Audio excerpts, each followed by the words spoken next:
আজকে সোজা ঘুম থেকে উঠে একেবারে ডাইরেক্ট চলে এসেছিলাম রান্নাঘরে। রান্নাঘর থেকেই আজকে আমার ব্লগটা শুরু করছি। কারণ আজকে কি বলো তো, আজকে মাঘী পূর্ণিমা। তো আজকে দিদি থাকবে উপোস, কারণ দিদির শ্বশুরবাড়িতে আছে কালী পুজো। তো সেই কারণেই দিদি আজকে বাড়িতে খাবে না, এবার খাবে সব সময় কি বলো তো, চা। তো সেটার জন্যই আমি করছি আজকে সকালবেলা থেকেই কিন্তু আগে তরকারিগুলো রান্না করে নিচ্ছি, তারপর লাস্টে করব ভাত। তো সেই কারণেই আমি দেখো এখন রান্নার জন্য প্রথমেই তো করলাম বেগনি, দেখতেই পেলে। তো সেটা কিন্তু জল খাবারেও আমি ইউজ করব, এমনকি ভাতের সময়তেও ইউজ করব, তাই জন্য একটু বেশি পরিমাণে বেগনি ভেজে নিয়েছি। আর এখানে সকালবেলায় আমি একটু খেসারির ডাল ভিজাতে দিয়েছিলাম, তো সেই খেসারির ডালটাই এখন কিন্তু মিক্সিতে পেস্ট করে নিয়েছি। তো তার মধ্যে হলুদ, লঙ্কা গুঁড়ো, লবণ সব কিছু পরিমাণ মতো দিয়ে এখন কিন্তু আমি বেশ কিছু বড়া ভেজে নেব। আর এই বড়াগুলো আমি কিছুটা শুকনো তুলে রাখবো, আর কিছুটা কিন্তু বড়ার টক করব। তো আজকে আমি সকালবেলায় উঠেই ভাবছিলাম যে কি রান্না করব। তো আমি তো রীতিমতো ভাবলাম যে একটু খিচুড়ি করে দেব। তো যখনই বললাম যে খিচুড়ি করব, তখনই আমার হাজব্যান্ড বলছে যে রাত্রিবেলায় তো ঠাকুরের প্রসাদ খিচুড়ি হবে, এখনও তুমি খিচুড়ি বানাবে? তো সারাদিন কি আমরা খিচুড়িই খেয়ে থাকবো?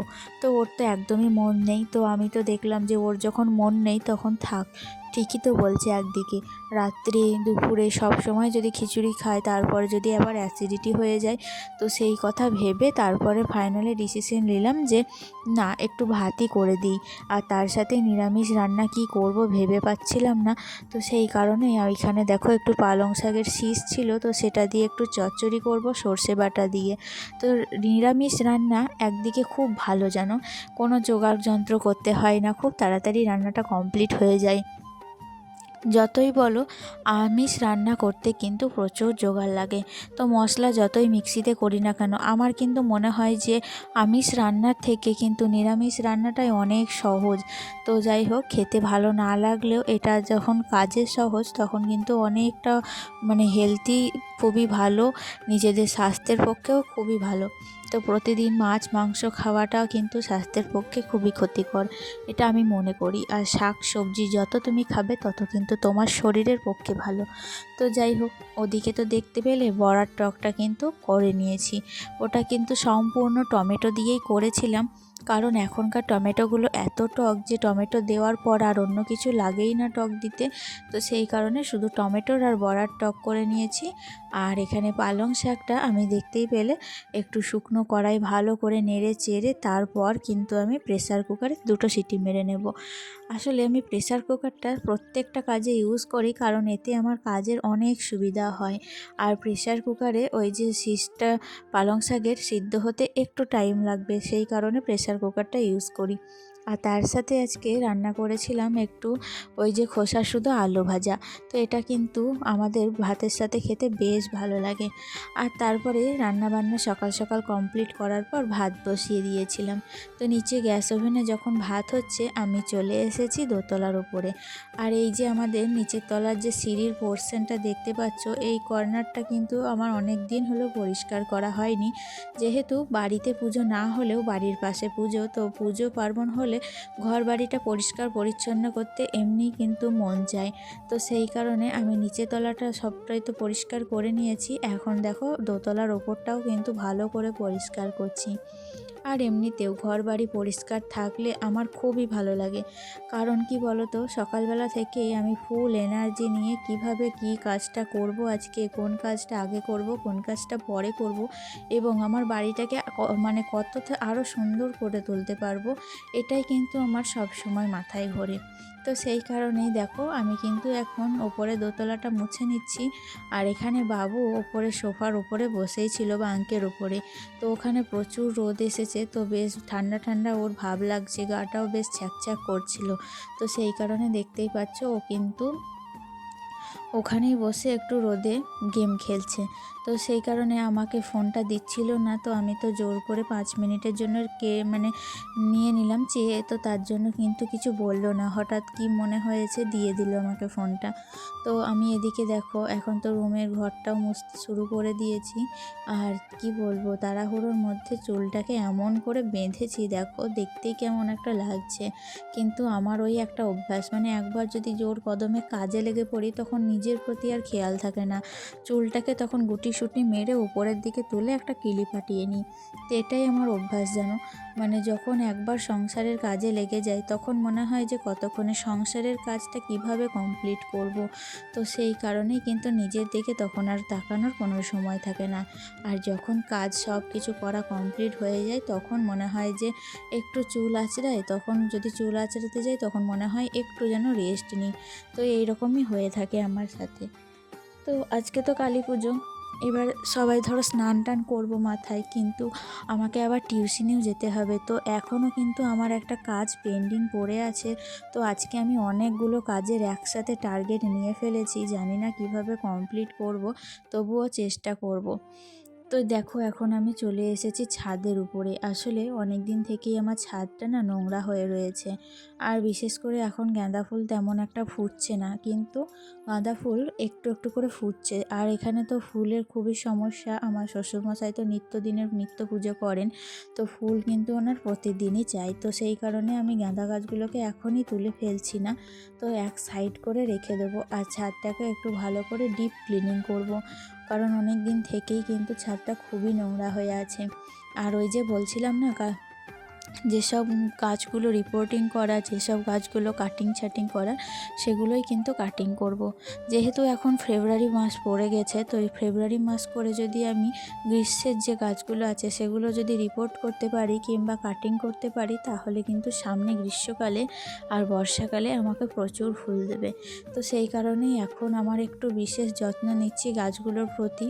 আর যেসব গাছগুলো তুলে ফেলার সেসব গাছগুলো কিন্তু তুলে ফেলে তারপর কিন্তু আমি সেই টবগুলোকে ফাঁকা করে রাখছি। কারণ আমি অনলাইনে জিনিয়া ফুলের অর্ডার দিয়েছি, দেখতেই পাবে তোমরা। জিনিয়া ফুলটা এত ভালো ফুল না, গত বছর লাগিয়েছিলাম, তো এত সুন্দর ফুল দিয়েছিল, আমার ভীষণ ভালো লেগে গিয়েছে। তো এবছর আমি অর্ডার করে দিয়েছি। আর বিভিন্ন রকমের কালার হয়, দেখতে ভীষণই ভালো লাগে। তো যাই হোক, এদিকে আমি কিন্তু যেগুলো কাটার মানে ওই যে রজনীগন্ধাগুলো দেখো একটু একটু কচি কচি পাতা বেরিয়েছে, তো সেই রজনীগন্ধা গাছগুলোকে কিন্তু এখন আমি কেটে দিচ্ছি। এখন কেটে তারপর সাইড করে রেখে দিচ্ছি। আর এখন দেখো এই জায়গাটা এতটাই জাম হয়েছিল যে ভেতরে যে বড় বড় জবা গাছগুলো ছিল, তো তাদের অবধি কিন্তু আমি পৌঁছতেই পারছিলাম না।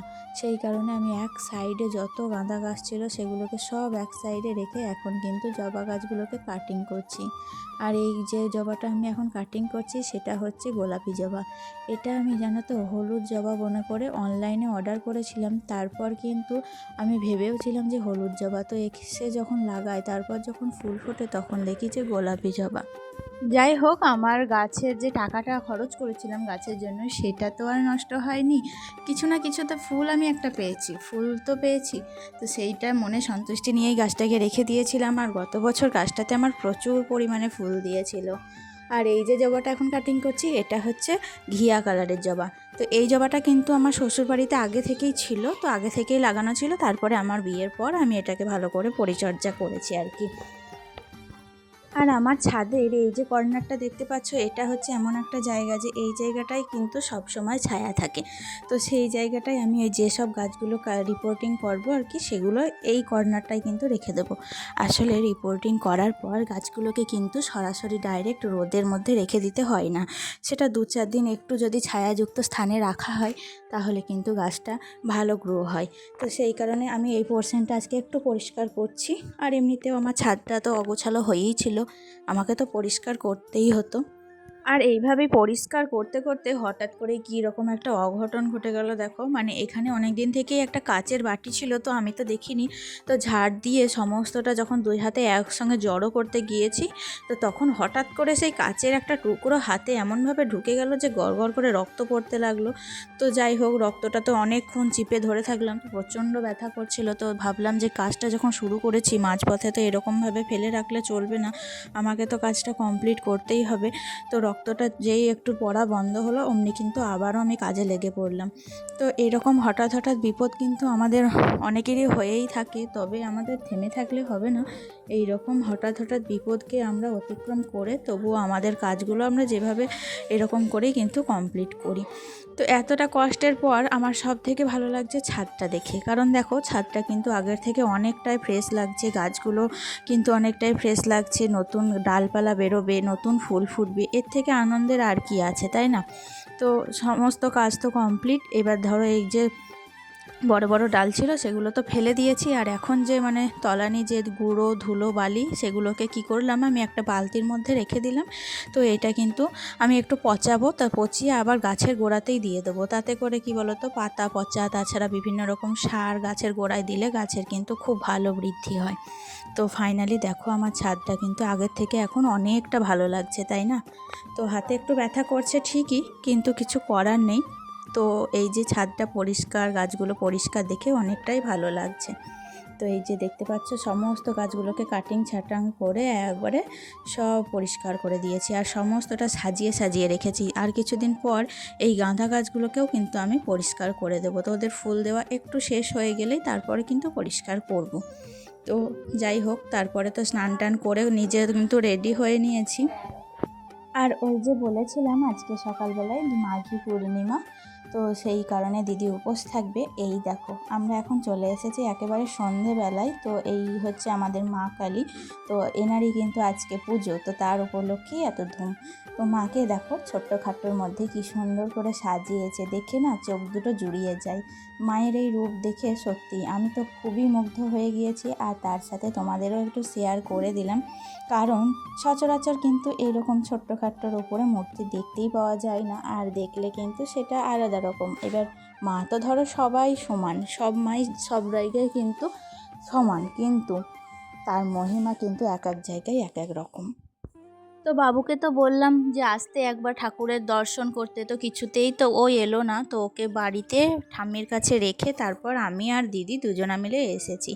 আর তারপরেই তো এখানে হবে একটু প্রসাদ বিতরণ। তো খিচুড়ি মায়ের প্রসাদ আমরা খেতে তো সবাই খুব ভালোবাসি, তো সেটার জন্যই কিন্তু আমরা এখানে দেখো সবাই ভোগ প্রসাদ গ্রহণ করছে, আমরাও কিন্তু প্রসাদ গ্রহণ করে তারপর কিন্তু রাত্রিবেলায় শুতে যাব। আজকের মতো আসি, দেখা হচ্ছে নেক্সট ব্লগে। ভালো থেকো সবাই, টাটা।